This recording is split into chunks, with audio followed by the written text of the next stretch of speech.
날개 비비고 배 두드리고, 날개 비비고 배 두드리고, 날개 비비고 배 두드리고, 거의 드럼이죠. 네. 네, 그런 애들도 있고요. 뭐 그런 애들은 그런 게 없으면 배만 두드리는 케이스도 되게 많습니다. 뭐 그렇게 소리를 내기도 하고요. 아니면 뭐 판파개들하고 완전 독립적인 메뚜기들 애들인데, 얘네들 보면 이제 뭐 여기 뭐 따로 이제 마찰 기관이 따로 있습니다. 그래서 크라우스 오르간이라고 해가지고 여기를 이제 또 다리로 비벼가지고 소리 내는 애들도 있습니다. 또 다른 애들은 호주에 사는 저 여치인데요. 얘는 이제 뭐 해부를 해보면요, 목 얼굴 뒤에 이렇게 공간이 있어가지고 요걸 이렇게 까딱까딱까딱하면서 소리를 냅니다. 그래서 이제 머리를 이렇게 까딱까딱 해가지고 이렇게 소리를 내는 여치도 있고요. 아니면 이제 복부 쪽에 이렇게 또 기관이 있어가지고 마찰 돌기가 있어가지고 그걸 다리랑 이렇게 까딱까딱까딱 이렇게 마찰시켜가지고 또 아주 다양한 자세로, 그렇죠? 아주 다양한 자세로 이렇게 소리를 내는 애들이 있습니다. 다리 이렇게 하는 애들도 있고, 누워서 하는 애들도 있고, 뭐 이렇게 막 복부가 딱 하는 애들도 있고요. 혹은 턱에 이렇게 턱을 이렇게 비벼서 소리를 내기도 합니다. 근데 이제 메뚜기가 이렇게 소리를 내는 건 이제 다 여러 가지가 있는데요. 여러분도 아시겠지만 다 이성을 유혹하기 위한 소리입니다. 수컷들이 이제 암컷한테 이제 청혼을 하는 대부분 소리인데요. 근데 이제 또 다른 애들 같은 이런 애들 같은 경우는 또 반대로 이제 포식자들한테 이제 위협을 하는 소리이기도 합니다. 해가지고 이제 포식자들한테 경고를 하는 거죠, 소리로. 그래서 이제 위협의 용도 혹은 이제 이성에게 유혹한 용도 이렇게 소리를 내는데요. 근데 이게 이제 트라이아스기 티타노프테라의 소리를 내는 기간에 보일 정도로 그 소리를 내는 게 오랜 전통이지만, 이게 되게 오늘날 나와서 신생대에 와서 되게 좀 위협이 됐습니다. 어떤 위협이 있었냐면요, 이 박쥐의 등장 때문인데요. 이 박쥐가 초음파를 쏘면서 이제 엄청나게 발달된 귀로 소리를 듣는데, 얘네들이 이 메뚜기들의 소리를 듣습니다. 소리를 듣고 옵니다. 그걸 도청이라고 하는데요, 아예. 네. 이 문제가 되게 심각해진 거죠, 메뚜기들한테.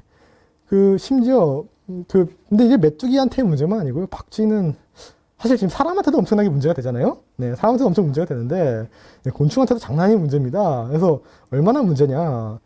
네, 이건 이제 한번 원카이트라는 국제연구팀이 나방 전체를 이제 연구하면서 했던 건데요. 이제 나방들의 다 분기도입니다. 파란색이 이제 박쥐의 등장입니다. 이게 다 고려돼야 됩니다. 왜냐하면 박쥐는 오늘날 나방들의 제일 커다란 포식자거든요.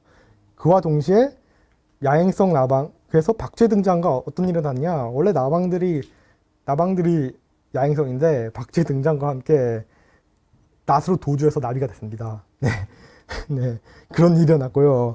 또한 오늘날 수많은 곤충들이 다 고막입니다. 온갖 곳에 고막을 갖고 있습니다. 어떤 애는 여기, 어떤 애는 다리, 어떤 여기 공간인데, 이 고막들로 다 박쥐의 초음파를 냈습니다.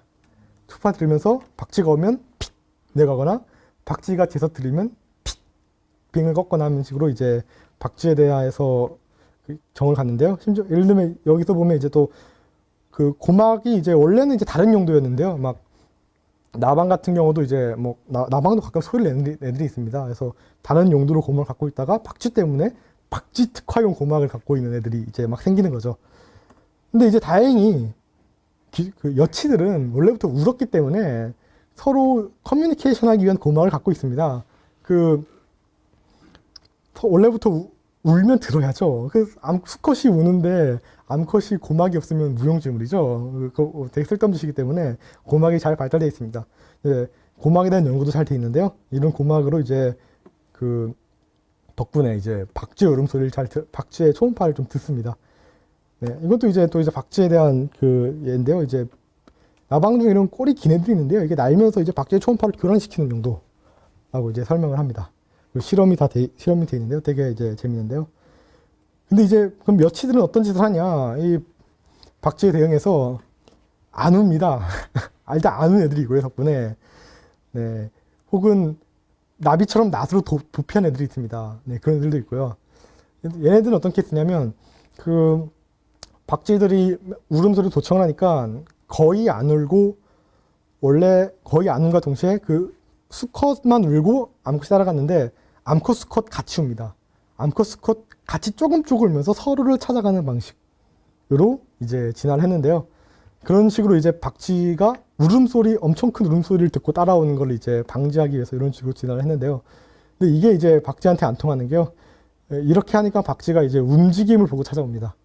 얘네들이 울음소리를 줄이니까 이제 오히려 이제 서로를 보려고 많이 움직였는데요. 많이 움직이다 보니까 이제 움직임에 특화된 박쥐들이 얘네들을 잡아먹는 비극이 이제 일어납니다. 근데 뭐 자연은 원래 그런 허투성이니까요. 또 이제 얘들 보면 그 초음파 영역대로 우는 애들이 있습니다. 메뚜기 중에. 그래서 얘네가 왜 이렇게 울지 하니까 뭐 우니까 뭐 이유는 모르겠는데요. 뭐 설명하는 거 이제 박쥐가 딱 그 얘네들 원래 메뚜기들의 특정 그 주파수에 민감해서 찾아오니까 아예 메뚜기 외의 주파수에서 울어버리는 그런 진화를 한 게 아닌가라고 설명을 하고 있습니다. 근데 이도 박쥐뿐만 아닙니다. 박쥐가 또 위협도 되는데 더욱더 문제는 또 이런 애들이 있는데요. 기생팔입니다. 얘네들은 이렇게 여기 쪽에 고막 2개 갖고 있는데요. 얘는 이제 귀뚜라미들의 울음소리를 듣고 찾아옵니다. 그것도 딱 2개가 아주 훌륭한 설계를 갖고 있어가지고 귀뚜라미가 어디서 오는지 다 딱 파악해가지고 날라와가지고 이렇게 알을 낳고 도망가는 애들인데요. 이런 위협이 생기니까 귀뚜라미들이 어떤 짓을 하냐? 안 옵니다. 안 울기 시작합니다. 하와이에서 발견된 건데요. 하와이에서 이렇게 귀뚜라미의 알을 낳고 기생하는 파리들이 유입되니까 살다 보니까 안 우는 게 생존에 유리했던 거죠. 그러니까 안 울고 그냥 알아서 서로 찾는. 그러다 보니까 이렇게 원래는 이렇게 울음판이 발달되어 있는데 이 섬에서는 이 스코트 울음판이 발달이 안 되어 있는 거예요. 납작하게 소리를 못 내는 형식으로 진화한 건데 놀랍게도 다른 하와이 섬에도 또 비상이 발견됩니다. 수렴 진화를 한 거죠. 비슷한 환경이 있다 보니까 이 섬에서 똑같은 현상들이 계속 발견되는 겁니다. 되게 재밌는 거죠. 이렇게 메뚜기는 이렇게 운다는 특징이 있습니다. 근데 이제 메뚜기의 또 다른 특징은 뭐 운다는 것도 있고요. 또 하나의 특징은 아까도 뵀듯이 이렇게 무리짓는다는 특징이 있는데요. 메뚜기는 이렇게 무리를 짓습니다. 무리를 또 어떻게 이건 로키산 메뚜기라는 건데요. 북미에 살았던 메뚜기입니다. 몇 조마리가 돌아다녔다고 하는데요. 1930년도 한 19세기 막 이럴 때 북미에 되게 진짜 피해를 줬던 미뜨리 메뚜기입니다. 근데 왜 이렇게 흑백 사진밖에 없냐? 사람에 의해서 멸종했습니다. 수 조마리가 돌아다녔지만 사람들이 열심히 방지한 덕분에 멸종했습니다. 이게 사람이 무서운 건데요. 이렇게 무리를 짓는 메뚜기들이 있고요. 근데 이런 애들은 그냥 많이 때를 지으면서 피해를 주는 메뚜기인 거고, 메뚜기의 되게 재밌는 점은 바로 이제 오늘날 지금 사막 메뚜기와 같은 애들인데요. 사막 메뚜기는 원래 이렇습니다. 약충이고요. 약충은 이렇게 풀같이 생겼죠. 그 다음에 성충되면 이렇게 되는데요. 얘네들이 특정 밀도가 높아지면요, 모습이 바뀝니다. 어떻게 바뀌냐면요, 약충이 이렇게 돼요. 시꺼멓게지죠. 아까 사탄의 자식같이 생겼다 하는데 다들 이렇게 생긴 다음에 성충되면 노란색이 돼가지고 무리를 짓습니다. 이런 상변이가 일어나는데요. 요게 이렇게 되면 어떻게 되냐면요. 일단 처음에 엄청 잘 날고요. 엄청 잘 날고, 두 번째로 이제 원래는 곤충들이 그렇지만 서로를 되게 기피해요. 같이 두면 막 일단 이렇게 서로 이렇게 떨어져 있는데요. 떨어지는데 얘네들 두면 되게 같이 잘 있습니다. 같이 잘 있고, 또 이제 옆에 애들 행동을 막 따라합니다. 저기 날아가면 나도 날아가려면서 날아가고, 여기서 날아가는 식으로 이제 고독형이라고 번역을 했는데, 고독형이 군집형이 되는 그 특징이 있습니다. 서로 밀도가 높아지면. 그렇게 되면 이제 원래는 고독형이 지들끼리 서로 솔플이라고 하죠. 솔로 플레이를 하면서 이제 혼자 돌아다니는 건데, 이제 그 군집형이 되면 우르르 몰려다니면서 이제 먹이 있는 곳을 찾아다니는 행동을 하는 거죠. 얘들이 얼마나 잘 날려면서요. 여기 보면 1998년에는 여기 모리아티인가? 모리아티네. 그건 셜록 홈즈고. 모리나티? 하여튼 아프리카에 여기서 대량 발생한 메뚜기가 대서양을 건너가가지고 여기 아메리카에서 발견된 적이 있어요. 그리고 1954년에는 이렇게 유럽까지 건너가고 했던 적도 있습니다. 그래서 이렇게 메뚜기들이 잘 나는데요. 여기 사막 메뚜기뿐만 아니라 우리나라의 풀무치도 이런 거 있는데요. 이거 제가 직접 키운 건데요. 이렇게 우리나라 풀무치가 이렇게 생겼습니다. 다부지고 이렇게 생겼는데, 얘도 이렇게 밀도를 높여 키우면요, 작아지고요, 날개가 길어지고요, 눈이 커지고요, 뭐 가슴이 이렇게 볼록한 데기는 이렇게 내려가고 이런 식으로 해서 군지평이 되고 또 잘 날면서 서로끼리 잘 지내고 이런 게 갑자기 때를 지으면서 다니게 되는 거죠. 이게 뭐 그 해외 사례뿐만 아니라 우리나라도 저번에 예전에 해남에서 2014년에 풀무치가 그래서 이렇게 대량 발생한 적이 있습니다. 그래서 뭐 10헥타르가 넘는 농장을 먹어 치웠다라고 하고 뭐 원인은 모른다. 원인이야 메뚜기 대량 발생은 항상 이렇게 그냥 때와 조건이 맞으면 이렇게 확 그냥 증가해버리는 그냥 겁니다. 근데 그래서 이제 뭐 이렇게 역사 기록에도 이렇게 있고요. 뭐 조선왕조실록을 봐도 한 대여섯 번 나옵니다. 숙종 몇 년 때, 뭐 황충의 때가 있자, 뭐 제사를 지냈다, 뭐 이런 그 기록들도 있습니다.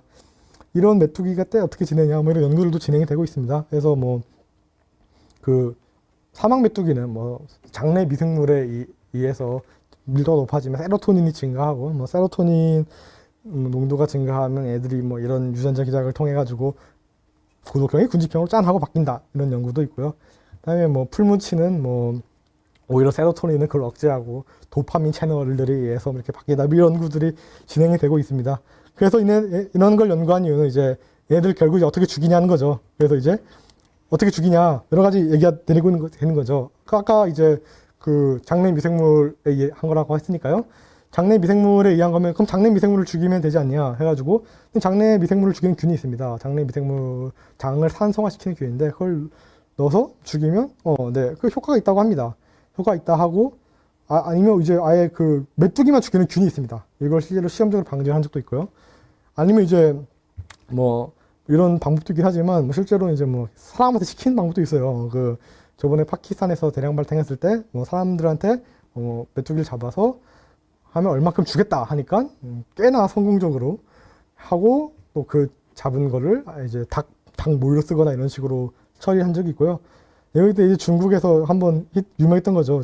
뭐 오리부들을 보내가지고 뭐 하겠다 했던 건데 이제 실패했죠. 왜냐하면 그 사막에 있는 애들인데 어떻게 사막까지 오리를 데려갑니까? 힘든 거죠. 그래서 실제로 오늘날 메뚜기 방제는 뭐 약에 의한 게 확실하고요. 그 아프리카에 있는 애들도, 그 아프리카에서는 이제 사막 메뚜기가 발생하면요, 사막 메뚜기는 알에서 깨어나면 4주 안에 성충에서 날아갑니다. 그 전 4주 안에 다 죽여야 되거든요. 그렇게 되려면 어떻게 하려면 사막 메뚜기가 발견 딱 됐다 하면 바로 거기로 달려가서 4주 안에 약충 상태 다 죽여야 됩니다. 그렇기 때문에 상시로 이제 그 살충제를 그때 주문하는 게 다 늦으니까 살충제를 갖고 있다가 어느 정도 갖고 있다가 발생했다 하면 서로 다른 나라끼리 이렇게 공유해 가면서 당장 쓴 다음에 나중에 서로 이제 빌려간 거 갚으면서 뭐 이런 식으로 채워가고 있다고 하는데요. 살충제가 이제 제일 확실한 방법이고요. 비행기로 뿌리고 헬리콥터로 뿌리고 이러고요. 우리나라에서도 그때 해남 발생했을 때 이런 무시무시한 차로 이렇게 뿌리고요. 뭐 드론을 이용해서 뿌리기도 합니다. 이렇게 메뚜기를 죽이려는 그 연구들이 되게 많이 되고 있긴 하지만, 반대로 이제 우리가 죽이려고 죽이려고 하지 않았지만 또 이제 알아서 죽어가는 메뚜기들이 있는데요. 네, 사라져가는 메뚜기들이 많습니다. 요거는 저번에 아까 보여드렸던 메뚜기 중에서 이제 뚱보주름 메뚜기라고 우리나라에서 멸종위기종입니다. 메뚜기 하면 보통 농작물 파먹고 뭐 농약 뿌려서 죽여야 되는 애들인데, 메뚜기 주제에 멸종위기종이 있어라고 다들 하는 애들인데요. 네, 있습니다. 멸종위기종입니다. 또 이제 뭐 이런 기사가 나오네요. 얘도 뚱보주름 메뚜기랑 같은 악과 애들인데, 네, 그 사운드 오브 크리켓 컴 비컴 띵어 패스트 하면서 메뚜기들이 다 과거에 되면서 멸종하고 있다는 거죠. 그래서 이제 그 외에도 이제 여기 보면 이제 이거는 중국의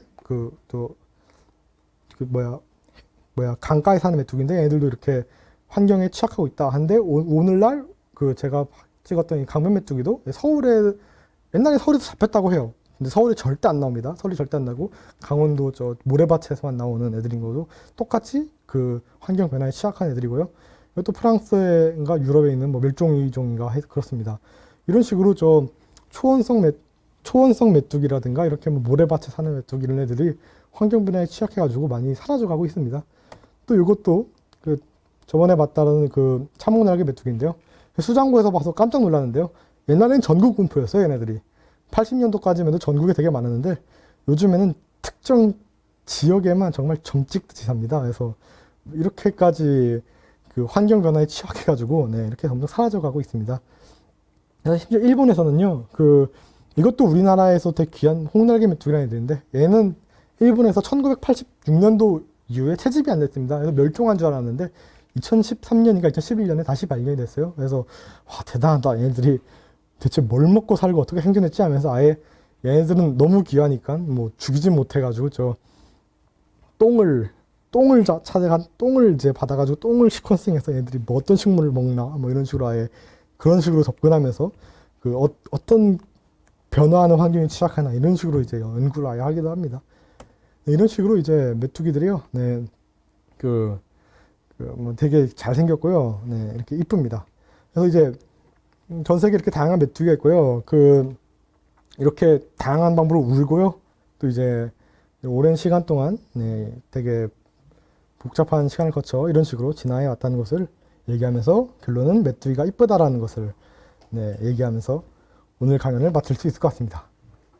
감사합니다. 예, 김도윤 작가님의 강연 재밌게 들으셨나요? 저도 보면서 굉장히 많은 걸 배웠는데요. 메뚜기의 역사에 대해서 배울 수 있는 시간이었던 것 같습니다. 잠시 뒤에 김도윤 작가님 모시고 질의응답 진행해 보도록 하겠습니다. 곧 뵙겠습니다. 연구자의 성장을 돕고 학술 교류의 장을 마련하여 지식을 확장시키는 것. 과학문화 확산을 통해 과학과 세상을 연결하고 과학의 영역을 확장하여 인류를 위한 사회적 책임을 다하는 것. 바로 아태이론 물리센터가 하는 일입니다. 인류의 미래를 위한 연구. 아시아 태평양 이론 물리센터.